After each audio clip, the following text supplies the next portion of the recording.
Spoiler alert, Avengers Endgame review. TSGB show, the TSGB show. Come along and have some fun. It's time for the TSGB show. Hey guys, and welcome back to the TSGB. I'm going to review Avengers Endgame show. And today we are talking about Avengers Endgame. Of course, this is a massive spoiler alert. It's been about 4 days, 5 days since the movie has come out. So, you've been warned. If you haven't watched it yet, then what are you doing with your life, bro? Oh my god. I'm no movie expert or anything like that, but, I've been watching Marvel movies since I was in high school, since the very first Iron Man, all the way up till this point. And, we were all kind of shook last year by Infinity War's ending. And, I gotta say, we've been waiting for Endgame for not only a year, but for the last 11 years, ever since the first Avengers. So finally being able to watch it on opening night was truly an experience. It's actually not as hype as it is in, the States or Canada, especially on opening night. It's very quiet in the movie theater, so I was kind of just going like, holding my own kind of stuff in. But anyway, I want to give my quick review on this movie, my thoughts, and I wanted to make a spoiler-free version, but I don't think it would serve it justice, so you've been warned.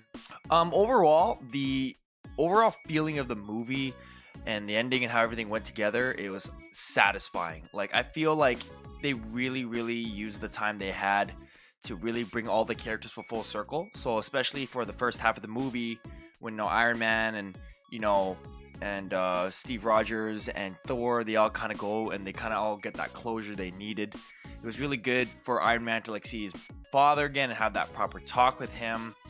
Steve Rogers, he finally, gets to go full circle at the end with finally gets to stay with I forgot her goddamn name. The girl like Peggy, is it Peggy? It might be Peggy, I forgot. And the way that they kind of, brought everything together, they didn't really just throw it all together last minute. It was very, very, very necessary and well thought out. And I felt like you really had to watch all the movies to get the full experience, of every little nuance, of every little thing, especially when Captain America went into the elevator again for that one scene that was a callback to Captain America 2. That was absolutely amazing. What else? Like Thor, I did not expect Thor to be fat the entire movie. But it was actually really good. I actually really kind of enjoyed it because it kind of bring him full circle, kind of makes him, go from that really low high point to a really low point, really show him as more human of a character than kind of like the first two movies where he was just kind of this demigod. So I really liked that, and he got his closure. And it was pretty cool when he was fighting Thanos at the end. Like, he kind of looked like Odin, reminded me of that, like the big burly and everything. And it was really cool. Speaking of which, it was amazing when Cap I was blown away when Cap picked up the hammer and he's using it to fight. That was awesome. Let's call back to Avengers 2. That was really great. And I thought it was cool enough that Mjolnir and Stormbreaker used it at the same time, which was really cool. But when Cap used it, I was like, holy banana monkeys. That was amazing. And that was super, super hype.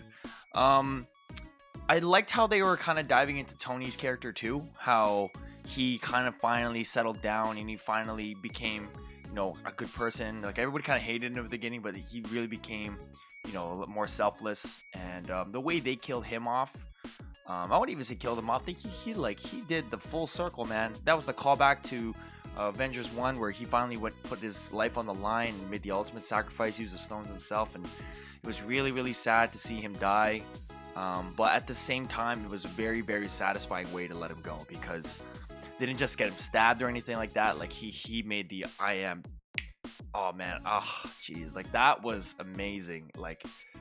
What a way to send him off. And it was kind of sad that he couldn't even speak words when all of his closest friends and family were around him.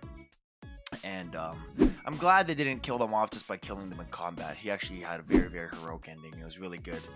And I think, it was necessary for the franchise moving forward for Phase 4 or whatever the new phase is. And speaking of which, Captain Marvel, I'm really glad they didn't try to push her to the front, because I'm not sure what they're going to be doing with Brie Larson, if they are going to be making her the next leader or anything. We don't know, because there was no post-ending credit or whatever, anything like that. But it was really good. It was really good that they didn't push her to the front too much. They kind of just gave her a little bit here and there. She was kind of necessary, and then she came at the end, and then she almost beat Thanos. Thanos defeated her in the end because of the Power Stone thing. She was strong. It was really good. It was really strong. I'm pretty sure she could have won the game, but it was good that they didn't push her too much, and it was a good sprinkle. It was a very well balanced movie, and when everyone came back, when Captain was fighting, when I saw shield breaking and stuff, like that was really, really epic. All the characters coming back, all of them coming in hard. And overall, it's a very, very complete movie. Like, I don't know how else to say it. It's just a very, very complete experience. That everything just kind of came full circle and around again.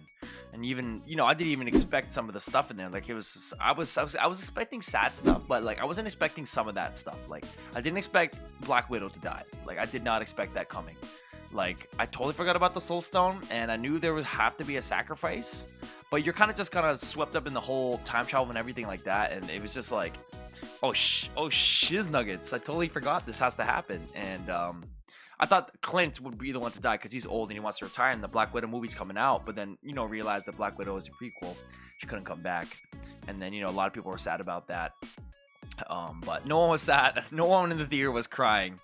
Until Robert Downey Jr. died, Tony Stark, and then that was the true crying moment. Even when the signatures at the end, man, when they're just writing the signatures, like, yo, this is it. We're hanging up the coat, man. I'm actually kind of glad that Thor is going to be continuing, or it seems to be, with the Guardians, with Volume 3 coming out. And I think that's good, because they're really going to be pushing more of his comedic side and the more comedic side of his character. And I think that's going to be good for Thor as a character. So hopefully he gets to continue that. But I think for now he's going to be doing that Men in Black movie that he's going to be doing.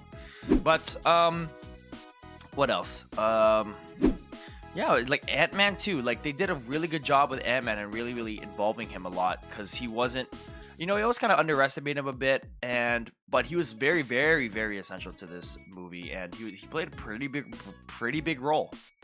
So I enjoyed that. I enjoyed that he actually had his time to shine on there.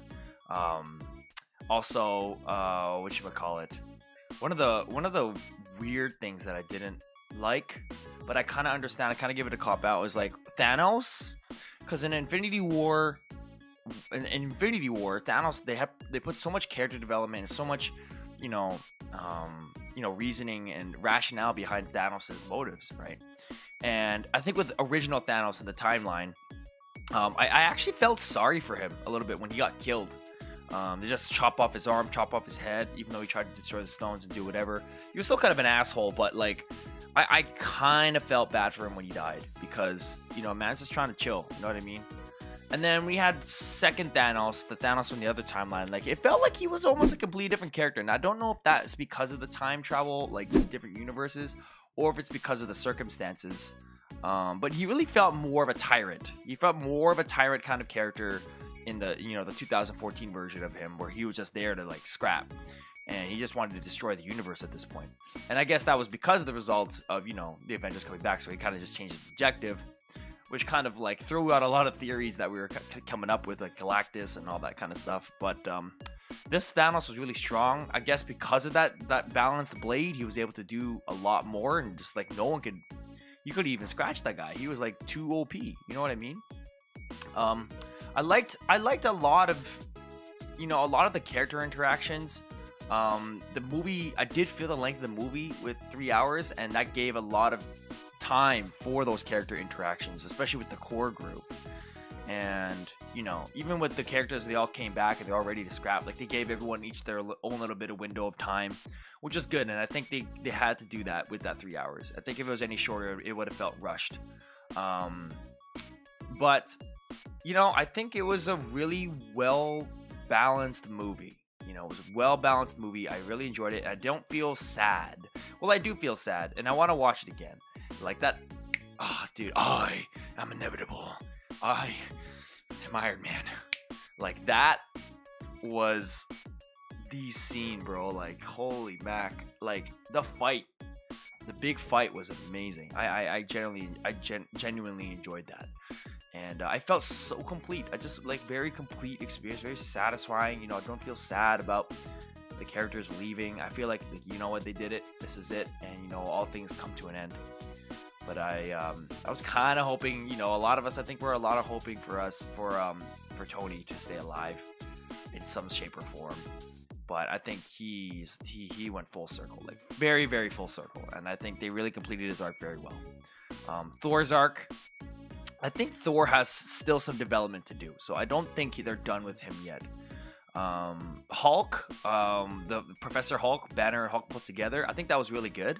It's really good. But he's not done. He's got a lot more to do, and you know, that was pretty cool. I thought that Bucky was going to get the shield from Captain America, and seeing Captain America being old and finally spending time with his girl of his dreams, of his love of his life, that was hella satisfying. Overall, it was a very satisfying movie, very well paced, but you do feel the length. It's not like because the first, you know, 70% of the movie is about finding the stones and just kind of callbacking to all the old movies. It was really cool seeing that stuff from different angles and stuff like that. It was really nice seeing all the old actors again, the Ancient One, all that. It was really good. It was a very fulfilling experience to go through that, and it was necessary. It was really good. And then, you know, the last half of the movie, which was the last, you know, quarter of the movie, the fight was really well done as well. It was amazing. It was a really good movie. It didn't have as much hype as Infinity War, I feel like, because we're kind of desensitized by, and we're kind of going into the movie sad, right? We're going into the movie sad, so, you know, and I guess I kind of knew what was gonna happen, because it was pretty obvious about the time travel things. Like, okay, they're gonna have to go to every single movie, which is good because, you know, they're trying to build on their franchise that they made. And I think it was good. It was really well done. It was really well done. Really well done. I really highly recommend it. I'm gonna watch it again, just so I can see that goddamn scene again. Let me know what you think in the comment section down below. Have you watched the movie? Let's talk about it. Let's talk about different things of the movie. Let's kind of just cope with everything. And hopefully 5 days out from the movie has came out, you've actually watched the movie, so we can actually talk about this stuff. All right, guys. You know what I mean. Anyway, guys. Thanks for watching. My name is Mason, the TSGB Show. If you like this content and you want to talk about some stuff, boopity-boopity-boo, then, you know, leave a like, smash that like button, notification bells, subscribe, all that stuff. If you like Japan content, then I make videos every Saturday on my second channel on Mayday-san, where you can check that out and subscribe. Put a card up here and do that. If not, you can subscribe on the end screen. Anyway, guys, thanks for watching. My name is Mason, the TSGB Show, and I am Iron Man. I am inevitable. And I am Iron Man.